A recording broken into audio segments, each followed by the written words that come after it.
In our first conversation earlier, Akshat asked the climate activists how they got into this and why they're doing this. And I think that's something we sometimes stop asking ourselves as we get older, as we get into our careers, as we keep going to work, into our jobs and our lives. So I'd actually like to hear from both of you. Why are you in this? Why are you doing this? And let's start with you, Geraldine. Hello, good evening, everyone. So for me, this COP is so special because almost 30 years ago, when I was starting high school, the first UN summit in Rio took place. At the same time, there were things going on in my home country, Ecuador. You know, there was a big oil release in the Amazon. I saw how that impacted the indigenous people in there. And I was part of a UN model when I was 14, 15 years old. And the position that I took in that event was to defend the rights of the people in the Amazon, you know, the rights to have cleanup and to have all the, you know, mitigation efforts and you know, take care of the people. That really turned into a career for me. I went into environmental engineering. When I finished my degree in environmental engineering, I decided I had different paths, and I decided to go and work in the industry. And why? I think that you can do a lot of good working from the inside. And many of you here, I know that have the same desire, right, to be a change maker from the inside. Fast forward 20 years, I have been with GM, working in all capacities in the environmental area, and in the last 3 years, I have been working in sustainability. And for me, it's really a pleasure to see how the company has evolved and now the commitments that it's making, especially in the last 2 years, to stop tailpipe fuel emissions by 2035, to work on climate action.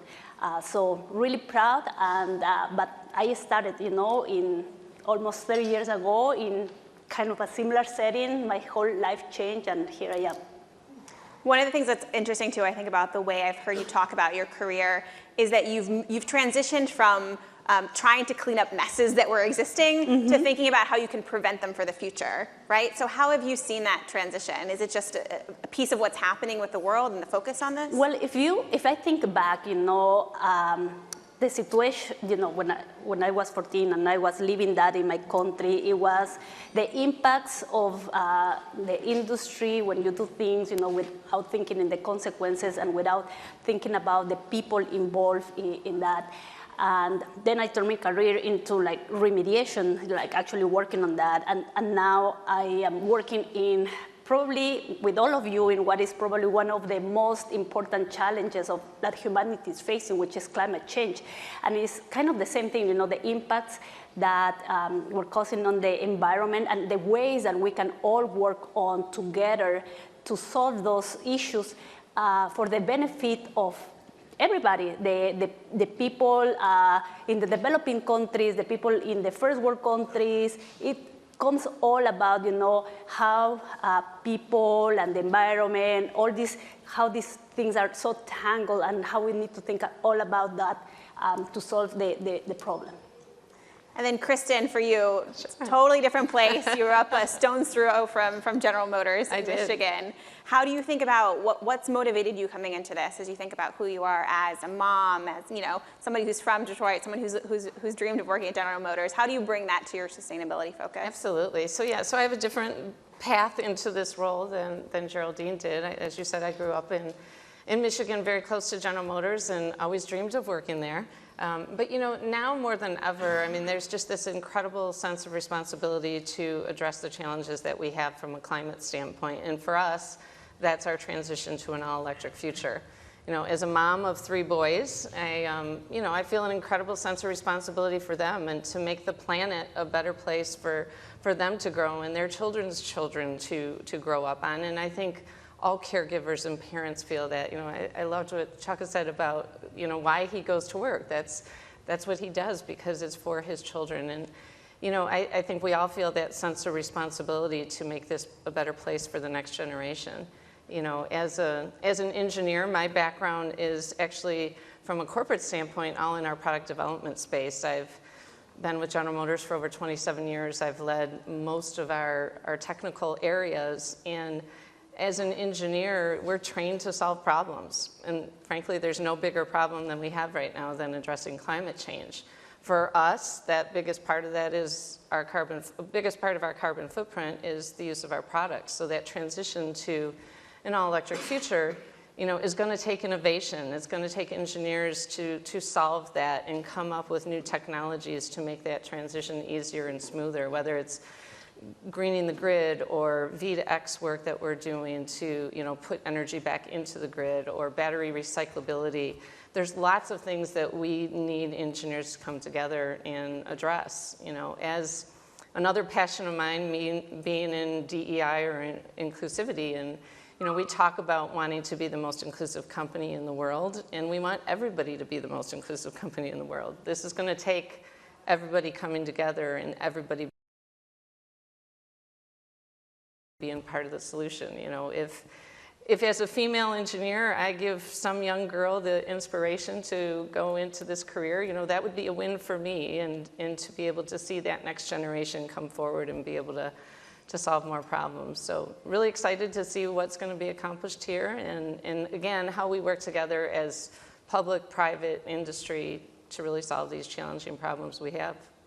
Another thing you've spoken a lot about is the importance, and GM more broadly, about equitable climate action. So why is equality a big part of this for you? Absolutely. You know, I said, Mary Barra stood up and said she wants us to be the most inclusive company in the world, and her next statement was, but we don't want to be alone. We want everybody to be most inclusive. And when we talk about equitable climate action, it's really the same thing. You know, these transformations in our industry more than ever is going through a major transformation. We're proud to have been, you know, part of that push to move forward at the tipping point. But we need to make sure that we don't leave anybody behind.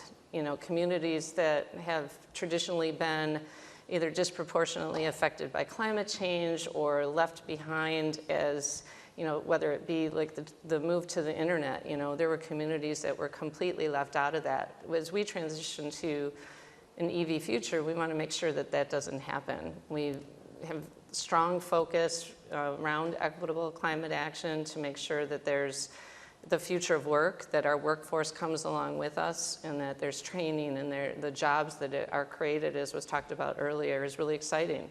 You know, it's EV access for everybody. That means products across every segment, every price point. Maybe it's rideshare vehicles. Everybody needs to be able to see themselves in an EV. And it's, you know, climate equity and infrastructure equity. So there's charging stations everywhere. So a lot of work to be done to make sure that this transition is an all-inclusive one. Geraldine, final thought. What do you hope to come from COP26? Understanding, right? It was very touching and dear to me to hear the activists that talk at the beginning of this night, and I think that it's the message that they bring, you know, is very important, and the only way that we're going to resolve this is to work all together, right? To try to understand, to be better listeners one to the other.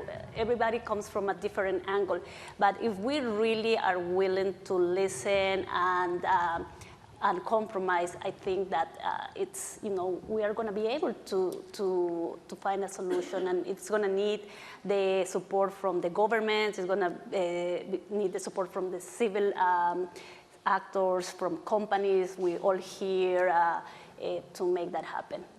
Join me in thanking Kristen and Geraldine. Thank you for having us.